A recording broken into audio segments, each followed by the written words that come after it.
우리가 열정이란 단어를 잘 알고 있고 귀하게 여깁니다. 열정은 굉장히 소중하고 효력이 있습니다. 왜냐하면 이 열정과 열심은 무에서 유를 창조하는 놀라운 기적을 가져옵니다. 모든 기적의 자리, 사람들이 만들어낸 그 기적의 현장 가보면 거기엔 놀라운 열정의 사람들이 있습니다. 저는 기억합니다. 예전에 현대그룹 회장이었던 고 정주영 씨, 그분의 일대기를 책도 보았고 그분과 삶의 반경이 동선이 많이 겹쳤기 때문에 좀 더 많이 알게 되었습니다. 누구보다 일찍 일어납니다. 새벽 4시, 3시면 벌써 일어납니다. 잠이 없어서 일어났을까? 저는 그렇게 보지 않습니다. 열정이 일어나게 하는 겁니다. 열정이. 일어나면 무엇 하는가?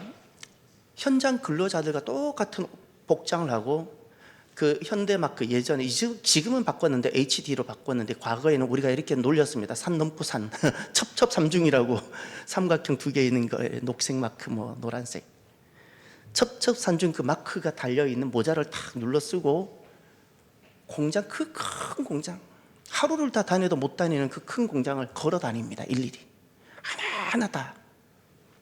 그리고 어떤 일들에 대해서 프로젝트에 대해서 회의를 하면 사람들이 이렇게 직원들이나 함께 있는 멤버들이 회장님 이거는 이래서 안 됩니다. 재정이 부족해서 안 됩니다. 이것은 이런 것은 안 됩니다. 예를 들어 고속도로를 얻는데 누구는 어떤 사람들 이건 안 됩니다. 그래서 길에 들어눕기도 합니다. 사람들은 안 된다고 할 때 그는 어떻게 했는가? 그의 열정은 그를 이렇게 말하게 합니다. 해보기는 해봤어? 해보기는 해봤냐고. 이것이 그의 스타일이 아니라 열정입니다. 열정이 이렇게 만들어가는 겁니다. 사람에게 꿈이 있고 비전이 있으면 그 꿈과 비전은 우리를 열정의 사람이 되게 합니다. 한 사람의 열정은 얼마나 소중한가? 한 사람의 열정은 탁한 세상을 맑게 하는 숲의 산소와 같습니다. 그래서 정말 열정의 사람은 소중하고 우리가 오늘 정말 만나고 싶은 사람들입니다. 역사가 주는 교훈이 있습니다. 모든 성공의 자리, 모든 승리의 자리, 모든 성공적 리더의 자리, 역사가 주는 공통 분모가 있습니다. 열정입니다. 열정입니다. 리더가 열정적이어요? 거기에 반드시 성공이 따라옵니다. 학생이 열정적입니까? 학업에 성공이 있습니다. 그런데 열정의 사람은 왜 실패할까요? 왜 실패할까요? 열정의 사람이 왜 시험 들까요? 오늘 본문은 우리가 잘 알고 있는 베드로 부인 사건입니다. 본문을 가만히 보면 오늘 본문 전에 어떤 내용이 있었는가를 먼저 생각하면 도움이 됩니다. 예수님이 겟세마네 동산에서 체포를 당하십니다. 그냥 체포를 당했다라는 것은 그냥 한번 잡혔다는 뜻이 아닙니다. 그동안 예수님이 3년간 수행하고 그리고 이루어 오셨던 그 모든 것이 무너지시는 상황입니다. 제자들은 지금 예수님이 계셔야 힘을 얻는 상황인데 예수님이 잡혀갔고 제자들은 예수님 땀 때문에 집도 내려놓고 사업도 내려놓고 예수님께 헌신했는데 지금 예수님이 잡힌 겁니다. 그리고 예수님은 첫 번째 법정인 가야바, 그의 대제사장인 가야바 법정에서 신분, 불법적인 재판을 받고 있었습니다.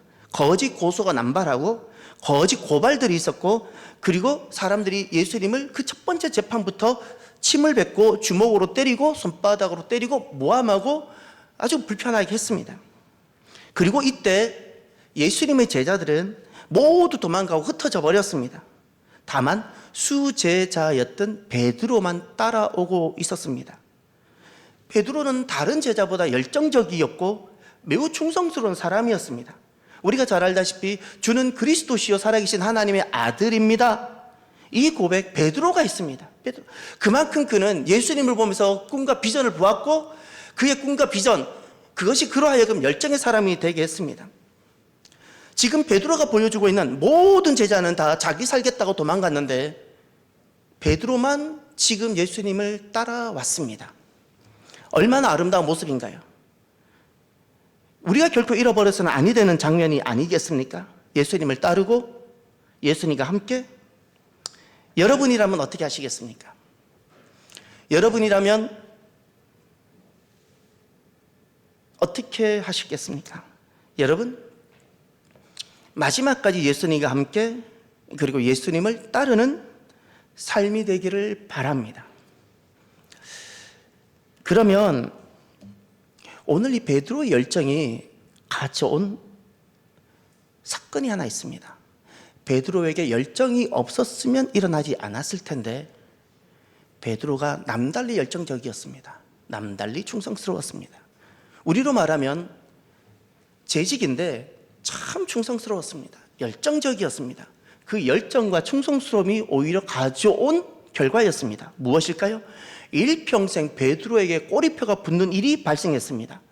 예수님을 부인하는 사건입니다. 베드로의 열정이 예수님을 부인하는 결과를 가져왔습니다. 다른 제자들처럼 열정이 좀 부족했거나 열정이 없었다면 베드로는 결코 예수님을 부인하는 자리에 가지 않았을 것이고 부인하지 않았을 겁니다. 놀랍게도 가슴 아프게도 너무 아름다운 우리도 잃어버려서는 아니 되는 베드로에게 있는 열정이 놀랍게도 예수님을 부인하는 결과를 초래합니다. 이제 오늘 본문에 예수님을 베드로가 어떻게 부인하는지 그 부인의 과정을 한번 보시길 바랍니다. 세 가지 과정을 거쳐서 진행이 됩니다. 먼저 69절을 보십시오. 베드로가 바깥들에 앉았더니 한 여종이 나와 이르되 너도 갈릴리 사람 예수와 함께 있었도다. 참 복된 질문 아닙니까? 예수와 함께 있었다. 우리가 늘 갈망하고 소망하는 것 아닙니까? 예수와 함께 있기를 바랍니다. 주변 사람으로부터 당신은 예수님과 함께 있는 사람이라는 이런 평을 받기를 바랍니다. 오늘 우리들에게 있어서 문제는 사람과 함께하고 애완경과는 함께하는데 예수님과 함께하지 못하는 것이 문제가 아닙니까? 지금 베드로의 부인 가정을 보면 첫 번째, 당신은 예수와 함께 있었다는 그 말에 부인을 합니다. 70절을 보십시오. 베드로가 모든 사람 앞에서 무엇하였다? 부인했다. 이르되 나는 내가 무슨 말을 하는지 알지 못하겠노라. 첫 번째는 베드로가 간교하게 이 질문을 회피해 갑니다.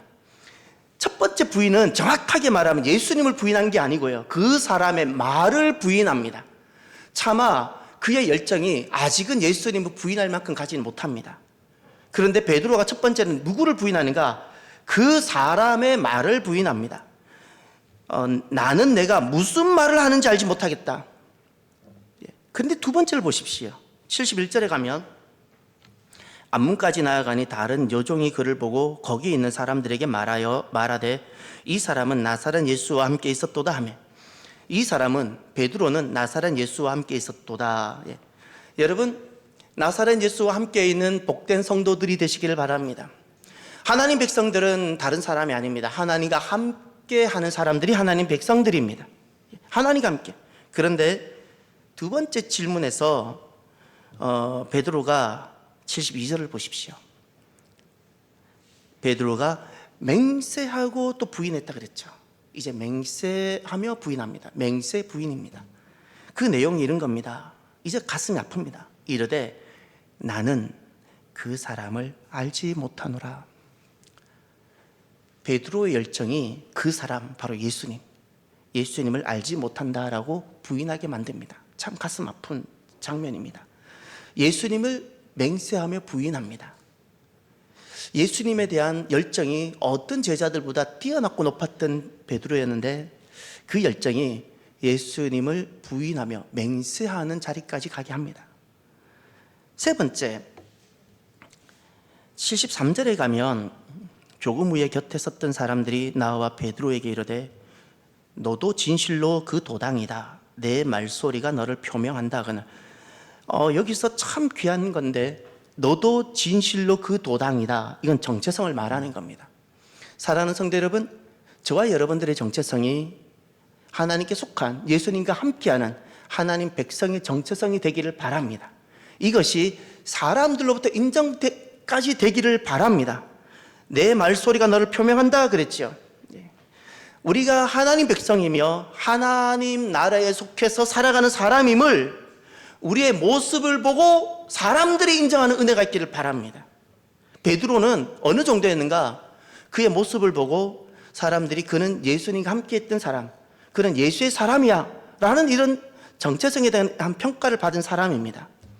그런데 그때 베드로의 응답을 보십시오. 74절 다 함께 볼까요?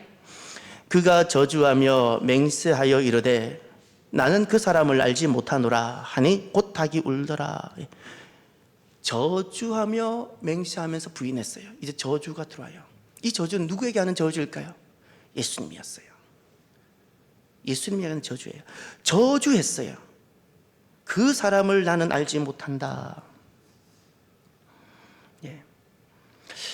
열정의 결과가 놀랍게도 승리와 성공이 아니었습니다. 열정의 결과가 실패였습니다. 우리가 오늘 이 베드로의 부인하는 장면의 말씀을 보고 가장 희망 없고 가장 소망 없는 적용이 있습니다. 그것이 무엇인가 하면 베드로의 부인의 모습을 딱 보고 그래, 과하게 열정을 품는 것은 위험한 것이고 그래서 적절하게 사는 것이 좋아, 이렇게 적용하는 것이 너무나도 그 사람에게 희망이 없는 적용입니다. 돌맞지 않을 만큼만 살자. 이것을 무엇이라 부르는가 하면 타협이라고 말하는 겁니다. 적절하게, 대충, 문제가 아니 될 만큼. 저는 이런 질문을 드려봅니다. 어머니들 중에서 자녀를 양육하는데 적절하게, 대충, 문제가 되지 않을 만큼 양육하려는 어머니가 있을까요? 그런 어머니가 있다면 그 어머니는 반드시 계모일 겁니다. 내가 배 아파 10달을 품고 배 아파 낳은 어머니라면 그 어머니들 중에서는 진짜 대충 적절하게 남들에게 손가락질 받지 않을 만큼 이렇게 키우려고 시도하는 어머니는 나는 한 명도 없을 거라고 저는 그렇게 여기는 사람입니다. 학생이 대충 공부해요. 적절하게 공부해요. 선생님에게 지적당하지 않을 만큼, 살아가면서 남들에게 손가락질 받지 않을 만큼 공부하는 것이 지혜로운 것일까요? 베드로의 이런 부인의 모습을 보고 열정의 결과가 이렇게 되어진 것을 보고 정말 희망 없는 적용이 무엇인가? 적절하게 하자. 돌맞지 않을 만큼. 이것은 참 잘못된 방향입니다. 타협을 적절하게 돌맞지 않을 만큼 살아가는 것을 사람들은 그 순간에는 지혜라고 여깁니다. 그러나 이것은 그런 적절함, 열정을 포기하는 그런 타협들, 이것을 본인의 삶의 지혜로 딱 붙잡는 순간 그 사람은 누구인가? 이미 비참한 노예입니다. 그 사람은 노예입니다. 이미 죽은 자입니다. 왜냐하면 그렇게 열정을 잃어버린 순간 그는 사람들이나 세상이 끄는 대로, 세상이 주는 메시지대로 끌려갑니다. 그 사람을 노예라 부르는 겁니다. 노예라는 겁니다. 노예. 끌려갑니다. 죽은 그 연어처럼 물살대로 그냥 끌려가는 겁니다. 그 자유를 상실한 사람들, 열정만이 자유케 하는 겁니다. 열정을 잃어버리는 순간 자유를 상실하는 겁니다. 이미 죽은 자입니다. 이런 것을 자기 삶의 지혜로 여기는 순간 비참한 노예일 뿐인 겁니다. 그래서 희망이 없는 겁니다. 노예의 삶에는 희망이 없습니다. 또 하나, 베드로의 열정의 결과가 이런 비참한 결과를 초래한 것을 보고 너무나 우리를 실망시키게 하는 신앙적 지식이 있습니다. 이런 겁니다. 차라리 도망간 다른 제자들이 더 지혜로웠어, 이런 겁니다.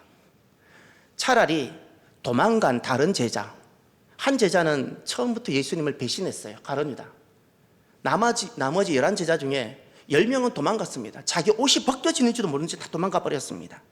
그리고 한 명만 예수님을 따라왔는데 그 따라온 사람이 예수님을 부인하는 비참한 결과를 초래했습니다. 이것을 가지고 정말 실망시키는 지식이 무엇인가? 그래, 따라가기보다 도망가는 것이 더 지혜로운 거야. 이것이 정말 비참한, 실망시키는 지식입니다. 이것은 실은 병든 이성입니다. 왜냐하면 이것은 거짓입니다. 진짜 예수님을 따르는 것보다 예수님을 버리고 도망가는 것이 더 옳은 것일까요? 더 옳은 것이었을까요? 그래서 이것을 거짓이라 부르는 겁니다. 이 거짓을 자기 지식으로 삼는 순간 그 이성은 병든 이성입니다. 자기를 기만하는 것입니다. 거짓의 아비인 마귀에게 속해버리는 순간입니다. 예를 들면 또 이런 겁니다. 학생이 야간 자율학습 졸다가 걸려서 벌을 섭니다. 졸아서도 안 되지만 야간 학습에 스스로 남아서 공부하다가 선생님에게 지적받고 복도에 나서 벌을 썼어요. 그런데 한 학생은 야간 자율학습 도망가고 안 했어요. 어느 것이 더 지혜로운 거예요? 사람들은 그래요. 벌 받을 바에 도망가지. 학생이 대학에 떨어지는 것, 이것이 싫어서 입시를 치르잖아요. 입시를 치르잖아요. 떨어질까봐. 그것을 지혜라고 여깁니다. 여러분, 이것은 지혜가 아니고요. 정확하게 진단하면 비겁입니다. 비겁. 이것을 비겁이라 부르는 겁니다. 비겁함을 지혜로 여기는 지식, 여긴 희망이 없습니다. 이제 그러면 도망간 열 제자에 대해서 잠깐 이야기를 해보기를 바랍니다. 도망간 열 제자는 어떤 사람이었을까요? 예수님을 따르게 할 만큼 열정이 부족했던 사람들입니다. 무열정은 아니지만 예수님과 함께하고 예수님을 따를 만한 열정이 없었던 겁니다. 그 결과 예수님을 부인하지는 않았죠? 틀렸습니다. 예수님을 부인하지 않았을까요? 아닙니다. 부인하지 않은 것이 아니라 예수님을 부인할 기회를 갖지 못한 겁니다. 이것은 너무 중요한 겁니다. 베드로는 그 기회를 받았을 때 실패하고 말았습니다. 부인하고 말았습니다. 나머지 도망간 열 제자는 예수님을 부인하지 않은 것이 아니라 예수님을 부인해 볼 기회를 갖지 못했을 뿐입니다. 우리가 그리스도인들 죄로부터 자유를 이야기합니다. 죄로부터 자유란 무엇일까요? 죄 지을 기회를 박탈한 채 무진공 상태에 있는 것을 말할까요? 그렇지 않습니다.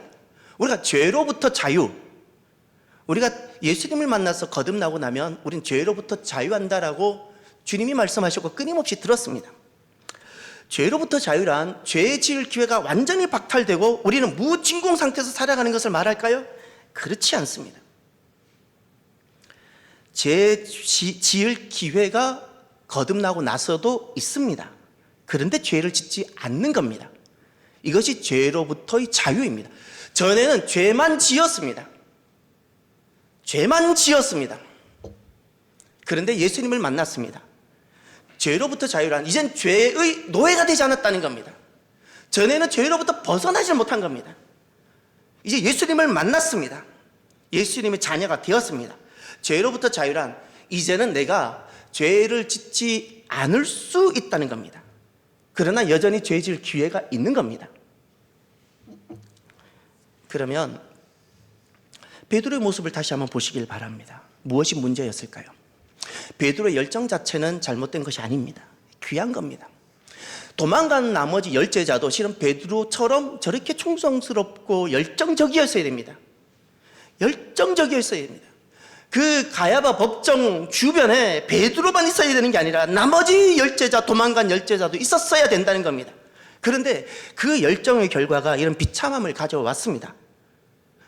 이 열정이 비전은 반드시 열정의 사람이 되게 하고 그 열정은 어떨 때는 성공으로 이어지나 놀랍게도 어떨 때는 이렇게 베드로처럼 부인이거나 아니면 실패로 기착이 되는 경우가 있습니다. 왜 그럴까요? 왜 모든 열정이 성공이 되지 못하고 실패로 기착할까요? 무엇이 문제일까요? 아주 중요한 것이 하나 있습니다. 오늘 주님께서 주시는 메시지 교훈이 바로 여기에 있습니다. 열정이 반드시 동반하는 것이 있습니다. 비전은 우리를 열정의 사람이 되게 하는데 이 열정이 반드시 동반하는 것이 있습니다. 열정은 홀로 가지 않습니다. 열정이 동반하게 하는 것이 있는데 그것이 영어로 너무 잘 표현되고 있습니다. 패션,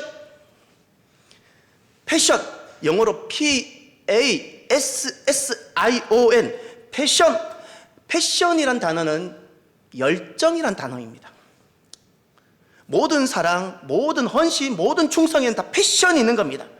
그런데 패션에는 고난이란 뜻이 함께 갑니다. 고난입니다. 오래전에 상영되었던 패션 오브 크라이스트라는 영화가 있었죠. 그 영화의 제목은 그리스도의 열정이 아닙니다. 그리스도의 순환, 그리스도의 고난이라는 뜻입니다. 열정은 무엇을 동반하는가? 비전은 우리로 하여금 열정을 품고 열정의 사람이 되게 하는데, 이 열정은 혼자 오지 않고 동반해 옵니다. 그림자처럼 떨어지지 않습니다. 칼날의 양면처럼 동반하는 것이 있는데, 그것이 패션, 바로 수고와 고난입니다. 이제 또 생각을 해보시길 바랍니다. 부모가 자녀를 사랑하여 양육하고자 하는 열정을 갖습니다. 그 열정에는 무엇이 따라옵니까? 수고. 수고하지 않는 부모가 누가 있습니까? 고난받지 않고 인고하지 않는 부모가, 양육하고자 하는 부모가 누가 있습니까? 그것을 통하여 자녀들이 양육되지요. 공부를 성공해낸 학생들을 가만히 보십시오. 반드시 그 학업에 열정을 가지고 있고 그저 공부만 좋아하는 것이 아닙니다. 거기 수고라는 그 과정을 반드시 통과합니다. 잠을 이기는 수고든, 더 놀고 싶은데 놀지 않는 수고든, 무엇이든 사업의 열정도 마찬가지입니다. 사업에 성공한 사람들, 사업에 열정이 있습니다. 고난 다 견디고 이겨냅니다. 왜 열정의 사람이 실패하거나 열정의 자리에서 시험 들까요? 열정이 동반하는 수고와 고난 견디지 못하기 때문입니다. 열정은 혼자 오지 않습니다. 열정은 반드시 고난을 동반하는데, 그 수고, 그 인내, 그 고난을 견디지를 못합니다. 그래서 실패합니다. 열정이 없으면 실패할 기회도 없겠지만, 열정의 사람이 실패한 이유는 바로 그것입니다. 열정이 가져오는 고난은 실은 복입니다. 열정에는 반드시 고난이 따라옵니다. 어머니의 열정에는 자녀를 양육하는 고난이 따라옵니다. 공부를 열심히 하는 학생에게, 열정에게는 고난이 따라옵니다. 그러나 그 모든 고난은 복이라는 것을 우리가 알고 있습니다. 견디면 복이 됩니다. 참으면 반드시 복이 됩니다.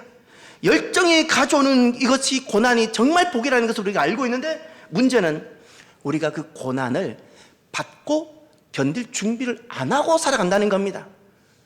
안 하고 살아갑니다. 자녀들에게는 끊임없이 공부하라고, 힘들어도 공부하라고 이야기하면서 정작 오늘 우리들에게 찾아오는 열정이 동반하는 그 고난을 나는 준비하고 있지 않습니다.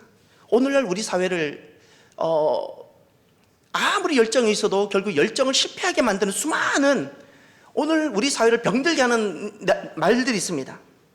꽃길만 걸으십시오. 절대 이 말을 받지 마십시오. 여러분의 자녀들에게 너희들은 꽃길만 걸어라. 절대 축복이 아닙니다. 절대 축복이 아닙니다. 반드시 병들 겁니다. 잘못된, 이 사회를 병들게 만드는 용어입니다. 견딜 수 있어야 됩니다. 시련을 견디고, 힘든 순간 견디고, 견딜 수 있는 힘의, 그것이 복인 겁니다. 또 우리를 병들게 만드는 것, 숟가락만 얹을 계획 가리기. 수고는 남들이 다 하고 마지막에 숟가락만 다 얹으려고 살아가는 사람들, 본인은 그것을 지혜롭다고 생각할지 모릅니다. 병든 영성입니다. 병든, 어느 어머니가 숟가락만 얹을 마음으로 자녀를 키우는 수 있는 부모가 누가 있습니까? 혹시 그냥 달콤한 꿀만 먹으려고 작정하고 계시고 있지는 않습니까? 비전은 열정을 불러옵니다. 그러나 열정이 성공으로 이어지려면 우리에게 하나 준비되어져야 되는 것이 있습니다. 그것이 바로 패션, 고난입니다. 고난을 받다 순환입니다. 모든 열정이 가져오는 고통과 수고, 그리고 아픔이 있는데, 언제 이 열정이 성공으로, 열매로 이어지는가? 고난을 받을 준비가 되어져 있을 때입니다. 가장 교묘한 고난이 있습니다. 그것이 시험입니다. 이 시험은 고난처럼 안 다가옵니다. 억울하다고 여겨집니다. 원망스럽습니다. 이것을 고난으로 여기지 않으니까 이것이 내 열정, 이 모든 것을 무너뜨린다는 것도 생각을 못하는 겁니다. 사랑하는 성도 여러분, 고난은 다양하게 우리에게 찾아옵니다. 나의 열정을 식어버리게 만들고, 심지어 이젠 비전조차도 내려놓게 만드는 이 다양한 것들이 있는데, 그 고난을 견디는 지수를 높이시길 바랍니다. 고난을 견디는 지수가 높은 만큼 우리는 열매를 보게 될 것입니다. 오늘 말씀을 마무리하면서 저는 한 단어를 말하고 싶습니다. 닭 울음소리. 주변을 돌아보면 치킨집이 참 너무 많은 것 같습니다. 우리는 단 한 번은 이렇게 한번 살아봤으면 좋겠습니다. 우리는 치킨 하면 먹거리로 생각합니다. 우리에게 닭은 그냥 먹거리입니다. 이제 게에 대해서는 음식 문화가 바뀌어서 이제 우리나라도 게를 그냥 식용으로 생각하지 않는 문화가 생겼습니다. 저는 긍정적으로 봅니다. 먹어보기도 했지만 저는 긍정적으로 봅니다. 사회가 바뀌어가면서 바뀌어야 될 것이 많이 있기 때문에. 그러나 여전히 게와는 달리 닭은 먹거리로 생각합니다. 저는 그 차이는 잘 모르겠습니다. 게는 먹어서도 안 되고 닭은 왜 먹어도 되는지. 중요한 것은 사람들의 인식이 닭은 먹어도 된다고 여깁니다. 괜찮습니다. 그러나 우리가 한 번은 이렇게 살았으면 좋겠습니다. 닭 울음소리. 닭을 앞에 두고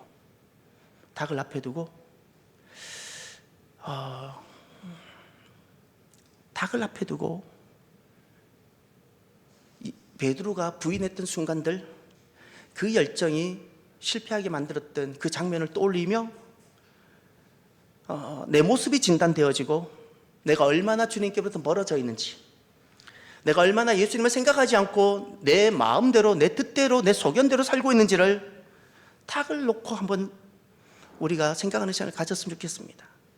오늘 74절, 75절에 보면 하반절에, 74절 하반절에 이렇게 말합니다.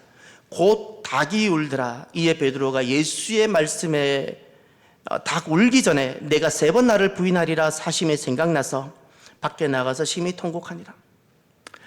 유럽 교회는 곳곳에, 여러분 유럽을 가보시면 알 겁니다. 교회 첨탑 꼭대기에 십자가가 있는 교회가 있는가 하면 닭이 있는 교회가 있을 겁니다. 한번 여러분 유럽을 가시다가 꼭 한번 보십시오. 한국 모든 교회에는 십자가가 있습니다. 그런데 유럽 교회는 십자가 있는 교회가 반이 있는가 하면 절반은 닭이 있습니다. 지나가다가 그걸 보고 치킨집이라고 말하지 마십시오. 아주 수치스러운 겁니다. 치킨집이 아닙니다. 교회입니다. 질문을 해봅시다. 왜 교회인데 십자가를 안 걸고 닭을 걸었죠? 치킨집도 아닌데 왜 닭을 걸었을까요? 바로 오늘 이 본문입니다. 아픔입니다. 우리에게는 실은 그렇습니다. 이 수요일 날 주님 앞에 나오셨다는 그 자체가 우리 안에 이미 열정이 있다는 뜻입니다. 저도 마찬가지입니다. 실은 제가 목사로 살아가잖아요. 제 안에 이 목사의 삶을 살게 하는 열정이 있기 때문에 그렇습니다. 우린 누구보다도 큰 열정들이 있는 사람들입니다. 그런데 베드로를 기억합시다. 그 열정이 있었지만 실패했어요. 시험 들었어요. 예수님을 부인하는 자리에 섰어요. 열정이 잘못된 것이 아니고요. 열정이 가져오는 동반하는 수고와 고난이 있는데 그거 받을 준비가 안 되어 있었던 겁니다. 그래서 우리가 한 번쯤 나 자신을 예수님을 생각하게 하는 그 닭 앞에 한 번씩 세웠으면 좋겠습니다. 베드로가 닭이 울 때 예수님 생각이 났어요. 예수님 하신 말씀이 생각나서 자기가 진단됩니다. 자기가. 그리고 내가 얼마나 주님으로부터 멀어져 있었는지를 깨닫게 되는 겁니다. 그리고 주님께 돌아오게 됩니다.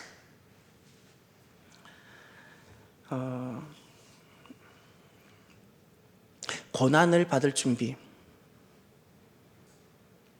우리는 노후를 살아갈 준비를 하고 계십니다. 참 그건 지혜롭고 좋은 겁니다. 노후가 잘 준비되시길 바랍니다. 노후가 건강하시고요, 삶의 여유도 있으시고요, 참 노후가 복되시길 바랍니다. 지혜로운 겁니다. 더 귀한 지혜는 고난 받을 준비입니다. 나는 얼마나 예수님 때문에, 신앙 때문에 고난을 받을 준비가 되어져 있습니까? 우리 가운데 예수님께 들어오고 거듭나고 나서 예수님 안에서 꽃길만 걸으려는 사람들이 있습니다. 이걸 번영신학이라 부릅니다. 건강한 신앙이 아닙니다. 어떻게 신앙생활이 꽃길만 걸을 수 있습니까?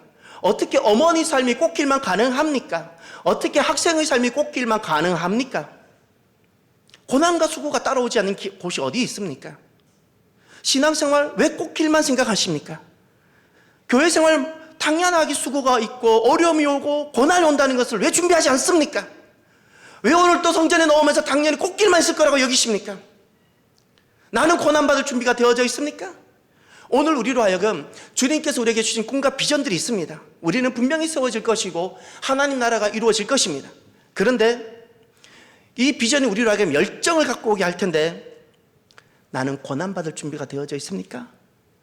고난받을 준비를 다른 말로 바꾸면 순교신앙이라 부르는 겁니다. 순교신앙이라는 것은 우리를 험악하고 인정사정 없는 어떤 인생을 말하는 것이 아닙니다. 주님께서 우리에게 주신 그 비전이 우리로 하여금 열정의 사람이 되게 하는데 그 열정이 가져오는 고난을 받을 준비가 되게 하는 것이 순교신앙이라는 겁니다. 너 죽어라는 소리가 아닙니다. 진짜 믿음, 정말 하나님 앞에 서게 될 때는 내가 준비가 됩니다. 그 하나님이 너무 좋아서 주님께서 우리에게 주신 그 비전이 너무 좋아서 그 길을 가는데 내게 주어지는 마땅한 고난, 나는 그거 괜찮다는 겁니다. 이것을 순교신앙이라 부르는 겁니다. 순교신앙. 순교신앙은 주님을 믿음으로 주님과 함께 가다가 내게 찾아오는 여러 가지 다양한 고난들, 시험들 이기게 만듭니다. 오늘도 저와 여러분들이 우리에겐 열정이 있습니다. 왜 실패하냐고요? 순교신앙을 회복합시다. 그러면 회복이 됩니다. 기도하겠습니다. 오늘 나에게 주시는 말씀을 생각하며 우리 함께 간절히 기도하길 바랍니다. 함께 기도합시다. 할렐루야. 하나님 아버지 감사합니다. 하나님,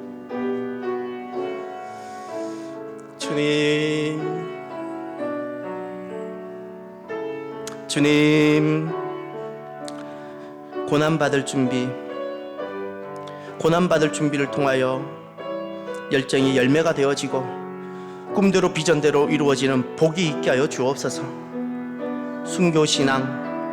순교신앙이 먼 이야기가 아니라 이곳에 있는 우리들의 이야기가 되게 하시고 우리의 남은 삶은 하나님 순교신앙 위에 세워지는 고난받을 준비로 세워져가는 복된 신앙 공동체, 세상 그 무엇에도 흔들리지 아니하고 요동하지 않는 고난을 견디고 이기는 믿음의 공동체 주여 되게 하여 주옵소서.